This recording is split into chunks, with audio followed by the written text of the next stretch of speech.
which office you're from, but I'd like to know what deliverables we can expect when we're trying to get out the vote and get out the caucus, which is March 6th. And if you guys don't know exactly, it's not approved until December, that's a very short amount of time. What kind of deliverables are we going to get for House District maps? We need good tools as citizens. Well, let me back up in the process. And I work for the Reapportionment Commission, and a couple years ago we started this process, and we looked into what would have been more user-friendly computer products to make this better for you, with a price tag of about $100,000 to do it. At a time when the state didn't have the money to be doing lots of things that they were wanting to do. And quite frankly, we couldn't justify. You know, with all due respect, you can take those boundaries, you can hire a graphic designer for $30 an hour. They can spend 2 days on the computer and they can draw those lines on Google Maps and they'll have a good purpose. So Joy, you can zoom in and get these. No, you can't. No, Not on that. no. Owen It says knows it's how from to the do it. commission. It says right Well, You can get them from the commission. Owen can tell you how, because he did He's it. the one who But got the it. point is, it's Yeah. really hard I to agree. find a tool. I spent hours trying to do it. Hours. I just want to say, I'm from House District 4, and I raised this point very, very, very early on and rather strongly because I'm a House District co-captain. And if my job is to help communicate what you're saying or what these boundaries are to our constituents, my PCPs and so forth, we need simple, basic, easy, gridded maps with streets, blank, boom, easy to read.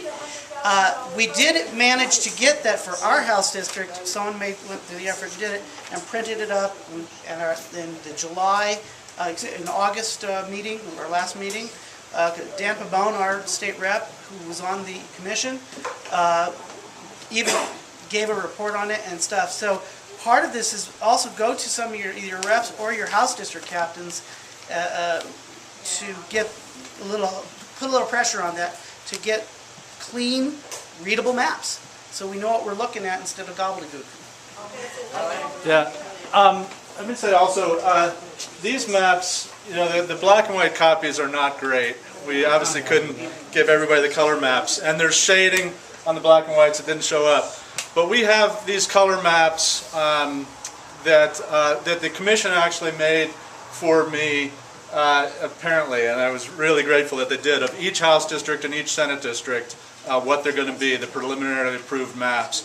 And all the House District officers have received those from us. But I can also get them directly to you. So if anybody here wants an electronic file of these color maps to me to email to you, I can do that, as well as with the demographics that we've got. So just as you leave, you could either see me and give me your email and what maps you want, or put it on your sign-up sheet here for the email. Make a note there, please send me HD 4 map, Senate District 31 map, and we can send that to you.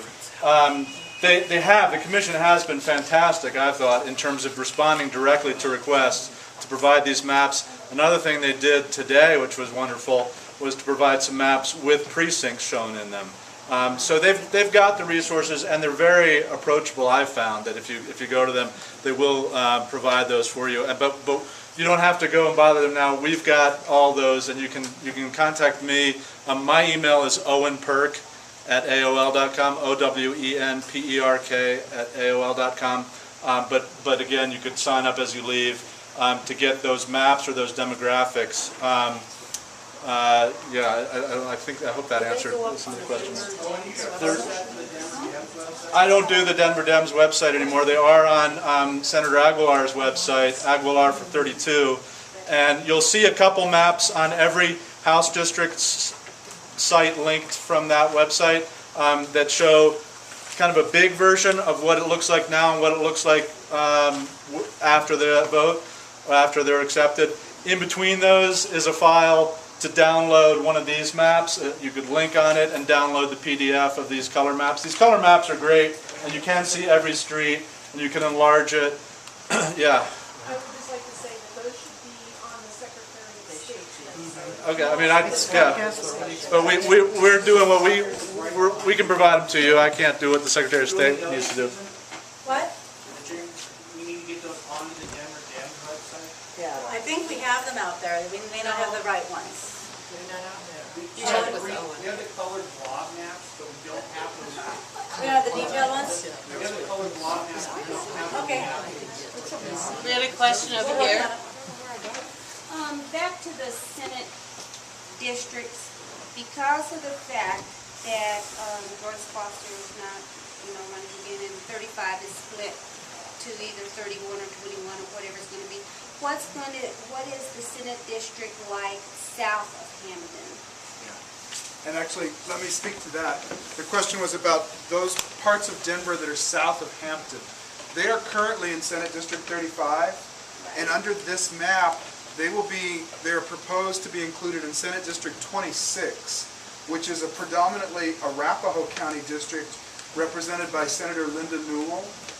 And if you do the math and all the numbers, Denver's population comes out to, I think it's 4.18 senators. And so that 0.18 of Denver had to be, a little slice had to be cut off and given somewhere. And there had been proposals to do it on the southwest side, giving some of Senator Aguilar's testimony or territory into Jefferson County. But the map that was approved takes those precincts south of Hampton and puts them in 26. Okay, Explain how then, that changes 26. yeah, and where's the 26 map? Jerry's got it up here on the Can I screen. take that off of the wall and take it? Yeah, it's western Arapahoe County, all the way down to, I believe, County Line Road on the far west part. It does not include the city of Centennial. Centennial's the green area in there. And so it's Littleton in Arapahoe County, it's Englewood, it's Sheridan, it's Cherry Hills, it's Greenwood Village. There are some unincorporated areas, and there are a couple pieces of Denver by JFK, and then just the Southampton area, Southampton neighborhood.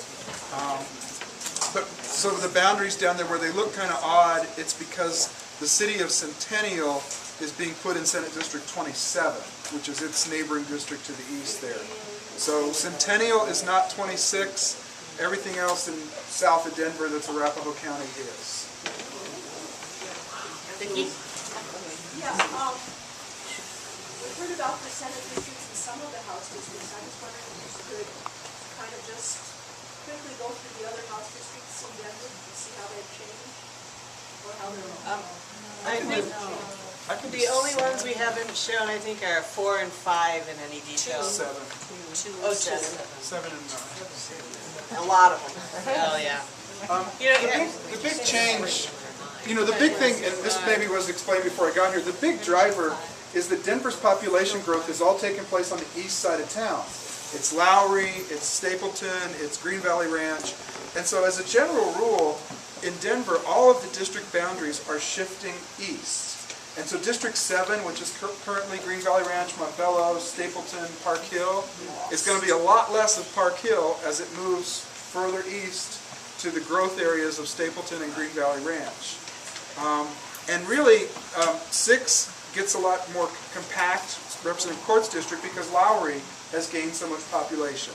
And so 6's western boundary is moving east, more or less. Yeah, Like I live in 6 today, Yeah. and under the new map I live in 5. And then really all the other districts are affected by that in terms of they're all shifting east to take in more people, and some of them stay more like they are. 9, I don't know that 9 changes a great deal other than it picks up Glendale and comes further north And than I it pick does up its today. northern edge. What's Yeah. the northern, I can't see, the northern boundary of 5? Northern That's the edge. city limits. Collins County one.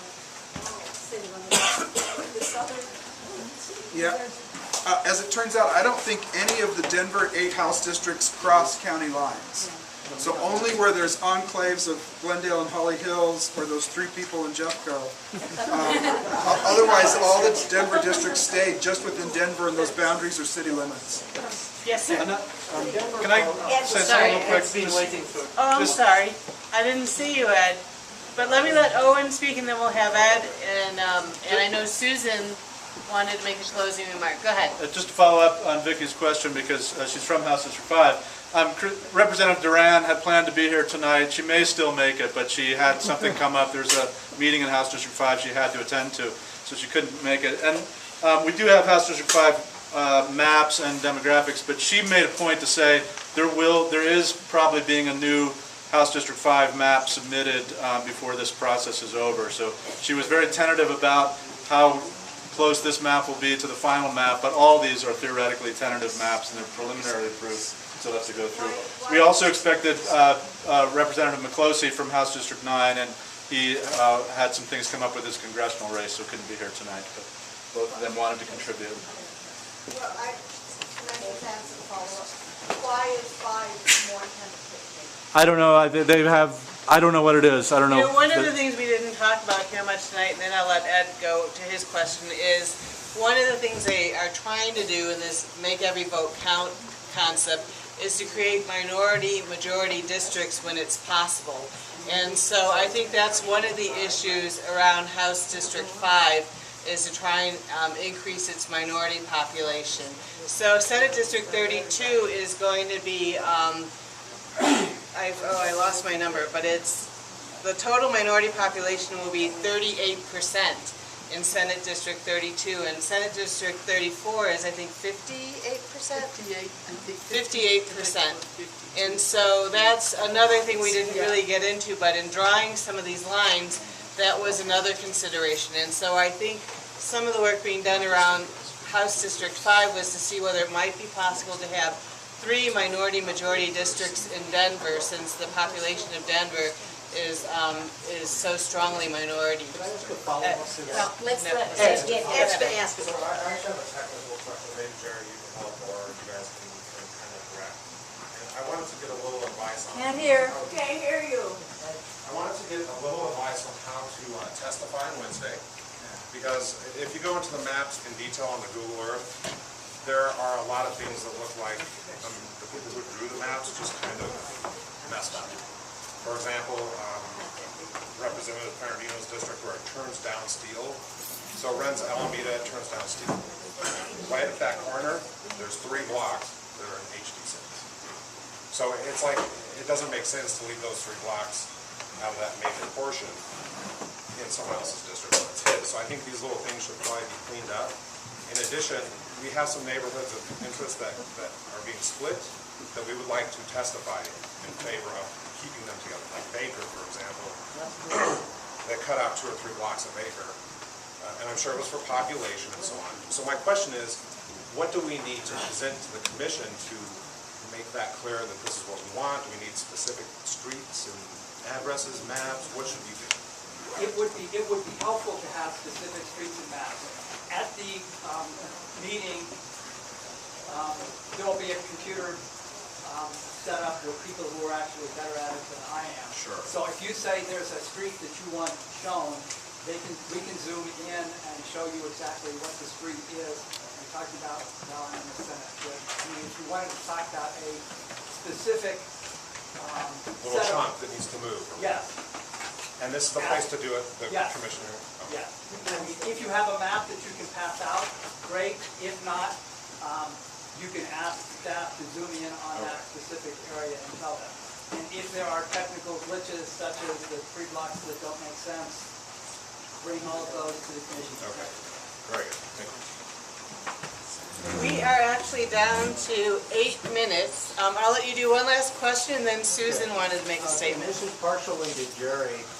You mentioned the criteria in the Supreme Court decisions, and one of the things they have specifically disapproved of is majority-minority districts, and have said that as the primary criteria, it's unconstitutional.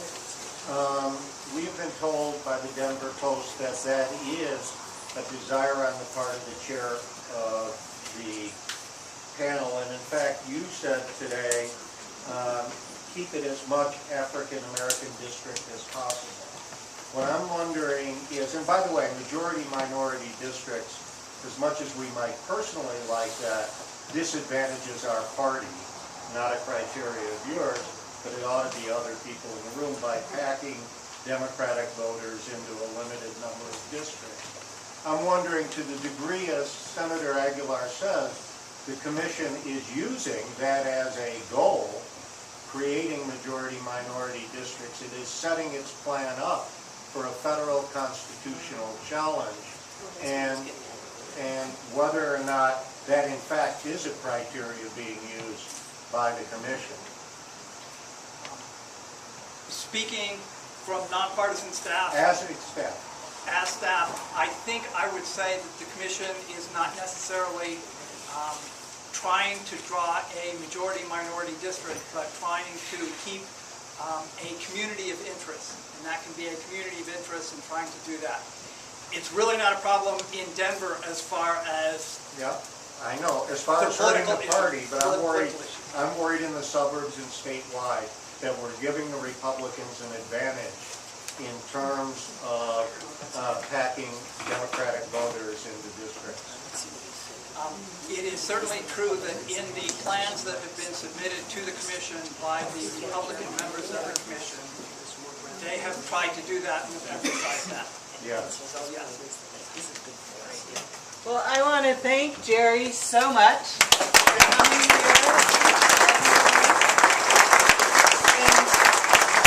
And all of my fellow legislators for coming out, and all of you for sitting through this heat.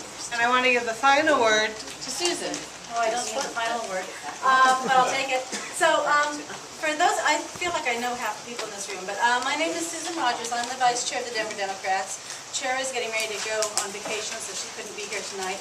But I did want to let you know, in case you haven't heard already, Denver Democrats is doing a raffle. We are raffling off cash, and I do have raffle tickets here for sale. The top prize is $1,000. The tickets are $5 a piece, or 5 for 20. And if anybody wants to see me outside, that was all I wanted to say. And thank you guys for doing this. This was great. I just want to say that I'm so grateful to so many of you for organizing this. In the past year, I've come to know a couple of you rather personally because you've championed issues that are important to me.